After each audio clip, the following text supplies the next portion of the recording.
Johannes Brahms was born on May 7, 1833, in Hamburg, Germany. His father, Jacob, was a double bass player and married his landlady, Christiane, who was 17 years older than him. Johannes was their second son of 3 children. At age 7, he studied piano from Kassel. At age 10, he made his debut concert, and it was successful. Then he studied under Mozart. He conveyed to Johannes the tradition of Bach, Mozart, Beethoven. Meanwhile, he started playing piano in dance halls for helping family. In summer, he conducted choirs with his own compositions at Vincent. His leaping year, 1853, in April, he went on a concert tour as an accompanist to the Hungarian violinist Rhaosidies. On this tour, he met the famous violinist Joachim, who became his lifelong friend. In June, Rhaosidies and Brahms went on to Weimar, where he met Liszt. But Brahms wasn't interested in his music and couldn't cope with the atmosphere. They parted company shortly afterwards. In September, with Joachim's introduction letter to Schumann, he was welcomed into the Schumanns. Amazed by his talent, Schumann published a verbose eulogy entitled New Path in October and in December. His accolade led to the first publication of Brahms' work. But next year, Schumann attempted suicide and taken to the private asylum. Clara was devastated. Brahms rushed to her house and became her general factotum, setting his musical career aside. Thus began the truly wonderful platonic romance with Clara. It would last throughout their lives. After Schumann's death, Brahms divided his time between Hamburg, where he formed a ladies' choir, and with Clara's support at Detmold Court, where he was court music teacher and conductor.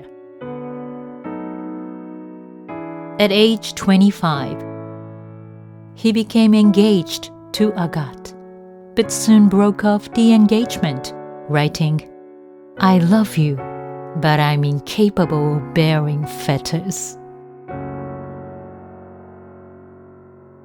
He first visited Vienna in 1862, and his recitals were successful also as a pianist.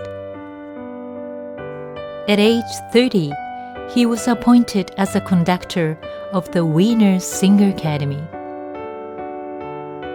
One of the members of his ladies' choir, Belta, had now returned to Vienna. This lullaby was devoted to Belta at the occasion of the birth of a second child. He spent many of his summers in Lichtental, where Clara family also spent some time. And there, he worked on many of his major works, and now preserves as a museum. In 1865, his beloved mother died,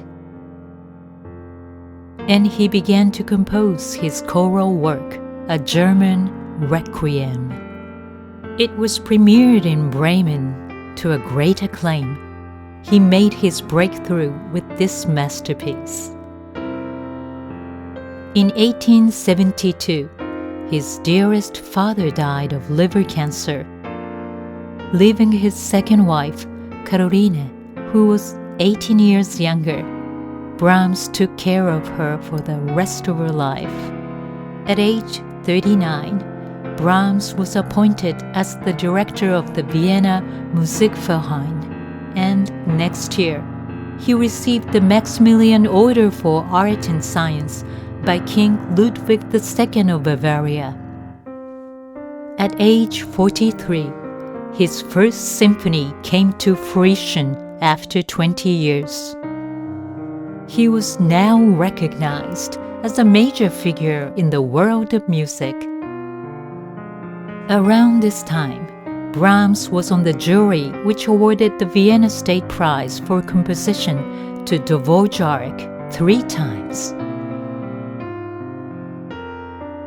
Brahms grew the patriarchal beard and began making visits 8 in all to Italy.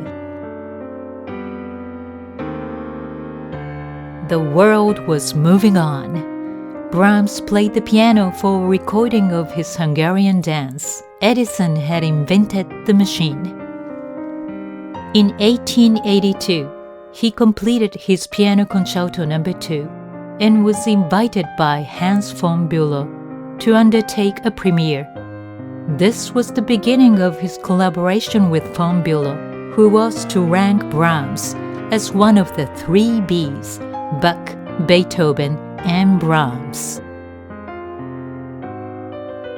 In his late years, he enjoyed his staying in Ischl, and there he often visited his neighbor Johann Strauss II.